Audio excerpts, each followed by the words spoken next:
खुलुमबाय स्टुडियोआव दं आं उदांस्रि मोसाहारि।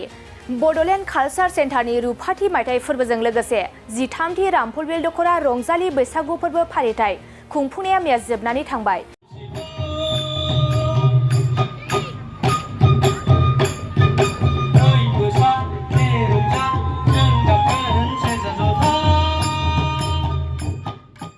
क'क्राझार जिल्लानि बेन्दोंआव थानाय रुपनाथ ब्रह्म गोसोखां गेलेग्रा फोथाराव साननैनि हाबाफारिजों खुंफुंनाय गेवलां मेलाव बुंथिगिरि महरै बाहागो लानानै बेखेवो बिटिआरनि इएम रेवरेवा नार्जिहारि बिथाङा।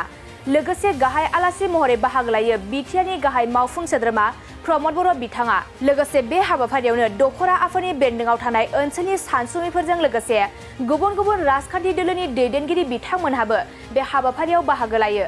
रंजालि बैसागु फोरबोजों लोब्बा लाखिनानै फालिनाय बे उदां रंजालि बैसागु फालिथायनि हाबाफारि बायदियै मैयानि फुंबिलिनिफ्रायनो गाजा गोमजायै मोजाङै मोजां खुंफुंजायो होननानै फोरमायो रामफलबिल दख'रा आफादनि आफादगिरि बिजित कुमार ब्रह्मआ।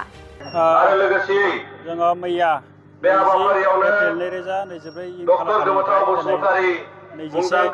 एप्रिल 2024 साननैनि मेहेरगोनां थानाय रामफलबिल क'क्राझार जिल्ला बर' थुनलाइ आफादनि आफादगिरि रुपनाथ ब्रह्म बसुमतारी आरो बेवहाय क'क्राझार जिल्ला बर' समाज आफादनि आफादगिरि फोरबो फालिथाय लोगोसे निरन्जन ब्रह्म सार बिथां रंजालि बैसागु फोरबो फालिथाय 13थि क'क्राझार जिल्ला दुलाराय बर' हारिमु आफादनि आफादगिरि खुंफुंगासिनो दङ। नैथि साननि हाबाफारि बायदियै दहाय फुङाव गोबां रोखोमनि हाबाफारि जालांबाय। एसे सिगाङाव जोंनि आफादगिरि बे फोरबोनिनो गेवलां मेला दा सोलिगासिनो दङ।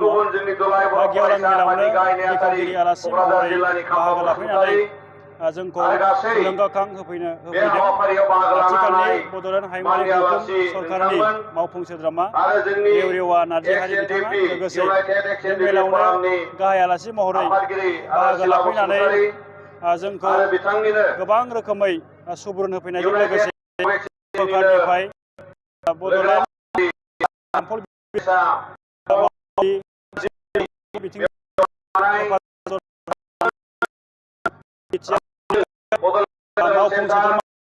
बिथाङा बेखायनो जोङो रोजा रोजा साबायखर जासिहरदों। आरो बे गेवलां मेलायाव जों थांखि जानाय बर' फरायसा आफादनि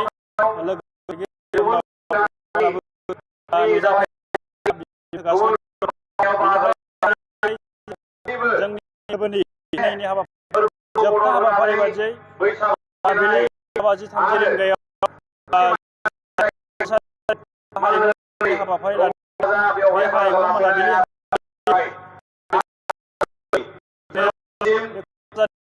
जोंनि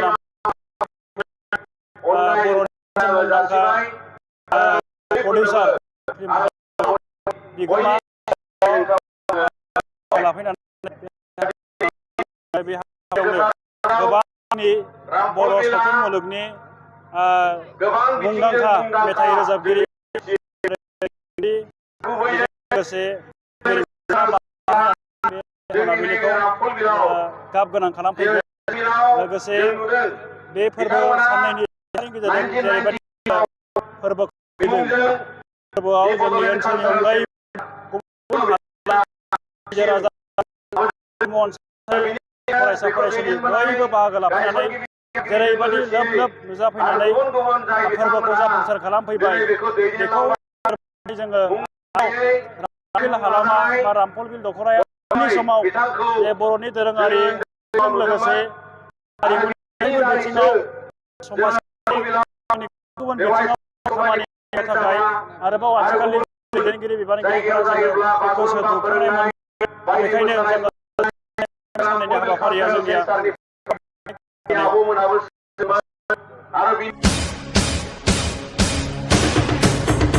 नोंथांमोना गावबा गावनि गथ'खौ सासे राफोद गेलेगिरि खालामनो गोसो दं नामा?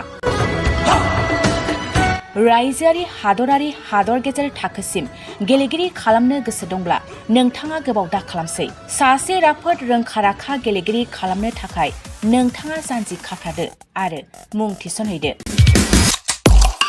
चिरां जिल्लानि सिङाव थानाय सोलिफु फोरोंसालि बल्लामगुरि काराटे एकाडेमि फोनांजाब राहा 8720903713 बड' हाउस काराटे एकाडेमि दलाइगाव फोनांजाब राहा 6900451157 बेंटल काराटे एकाडेमि फोनांजाब राहा 9678041226 बिरनगाव काराटे एकाडेमि फोनांजाब राहा 6901341656 आरो दालिगाव काराटे एकाडेमि फोनांजाब राहा 8720903713 बैफोर मख'नाय सोलोंसालिनिफ्राय सिगांनिफ्रायनो रायजोआरि हादरारि हादर गेजेरारि थाखोनिफ्राय बान्था मोननो हानाय सोलोंसाफोर मोननो हाबोनाय सोलोंसालि बे मख'नाय फोरोंसालियाव रोंगौथि गोनां फोरोंगिरिया फोरोंथाय होनानै नोंथांनि गथ'खौ सासे राफोद गेलेगिरि सोरजिनायाव मदद आरो जाफुंसार खालामगोन।